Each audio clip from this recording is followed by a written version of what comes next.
aujourd'hui à la notion de fréquence et de fréquence cumulée croissante. Alors, je vous ai pris un cas qu'on appelle un cas discret, c'est-à-dire une série statistique où les valeurs sont fixes. Ici, je me suis intéressée à un temps de trajet dans une classe, donc 0 minutes, 5 minutes, 10 minutes, etc. Et un cas continu où là, je m'intéresse à ce qu'on appelle des classes en statistique, c'est-à-dire des intervalles sur lesquels je vais me positionner. Donc, première étape, j'ai donc des effectifs qui sont associés à ces durées. Exemple, j'ai 2 personnes dans la classe qui ont une durée de 5 minutes pour le trajet du lycée à chez eux. On va s'intéresser à ce qu'on appelle les ECC, c'est-à-dire les effectifs cumulés croissants. Donc, ça porte bien son nom. Ça veut tout simplement dire qu'on va cumuler les effectifs de façon croissante. Donc, comment ça fonctionne? Ici, vous aviez 0, donc on laisse 0. Vous aviez 2, donc 0 plus 2, 2. Puis, vous rajoutez 3, 2 plus 3, 5. Puis, vous rajoutez 4, 9, etc.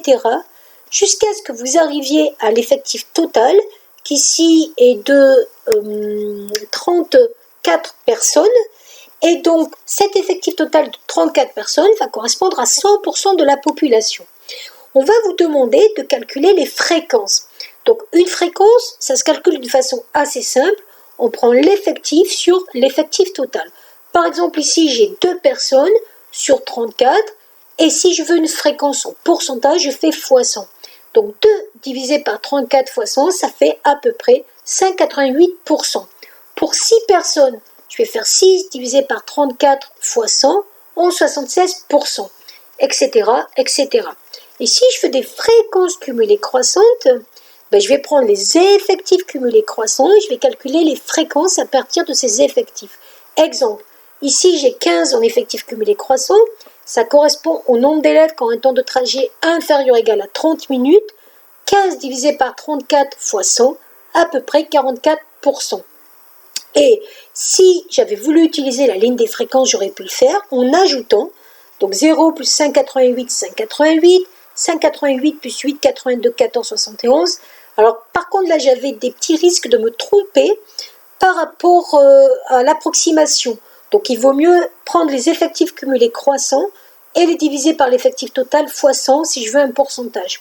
Donc, là, c'est déjà la première chose pour remplir un tableau à partir des effectifs d'une classe.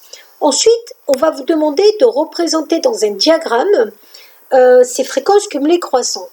Alors, ici, vous allez avoir la durée de trajet. Ici, vous allez avoir le pourcentage, sachant qu'au maximum, j'ai 100%. Donc, pour 0, j'ai 0%. 0%. Pour 5, j'ai 5,88. Donc, pour 5, 5,88. Pour 40, j'ai 70%. 40, 70%. Et comme ça, vous allez avoir un nuage de points qui représente donc les fréquences cumulées croissantes. C'est un cas discret, donc il n'y a pas de valeur entre chaque trajet par rapport à la durée. Donc, on ne relie pas ces points. Par contre, quand je suis sur un cas continu, c'est-à-dire cette fois-ci avec des intervalles.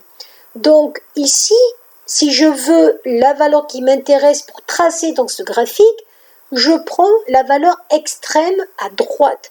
Pourquoi? Parce que moi, je veux les temps de trajet entre 0 et 10. Et comme je ne sais pas comment ils sont répartis entre 0 et 10, je vais donc prendre 10 comme valeur maximale. Comme ça, je sais que ce sont bien les trajets qui sont inférieurs ou égaux à 10. Pareil, entre 10 et 20, comme je ne sais pas comment c'est réparti, je vais prendre 20 comme valeur maximale. Comme ça, je sais que je suis bien entre 10 et 20. Et à partir de là, j'ai des effectifs et je fais exactement les mêmes calculs qu'à gauche. Par contre, quand je vais représenter mes fréquences cumulées croissantes, je vais donc avoir entre 0 et 10, 5,9%. Donc, je vais aller à la borne maximale, c'est-à-dire 10, et là, je vais mettre 5,9%. Puis, entre 10 et 20, j'ai 14,7%. Je vais me mettre à 20, 14,7%. Puis, entre 20 et 30, 32%. Je vais me mettre à 30, 32%, etc., etc. Et là, ce que vous pouvez voir, c'est que grâce à ces fréquences cumulées croissantes, je vais pouvoir trouver graphiquement que vaut la médiane, que vaut le Q1, le quartile 1 et que vaut le quartile 3. Pourquoi? La médiane, ça va correspondre à peu près à 50% des effectifs cumulés croissants ou des fréquences cumulées croissantes. J'ai plus qu'à tracer une droite ici à 50%, à descendre vers le bas, et je vois que j'ai une valeur médiane qui est un petit peu inférieure à 40%. Si je veux le quartile 1, c'est-à-dire le premier quart, je vais me mettre à 25% et je vais retrouver la valeur du quartile 1. Et si je veux le quartile 3, je vais mettre à 75% et dès que ça coupe, je vais trouver le quartile 3. Voilà.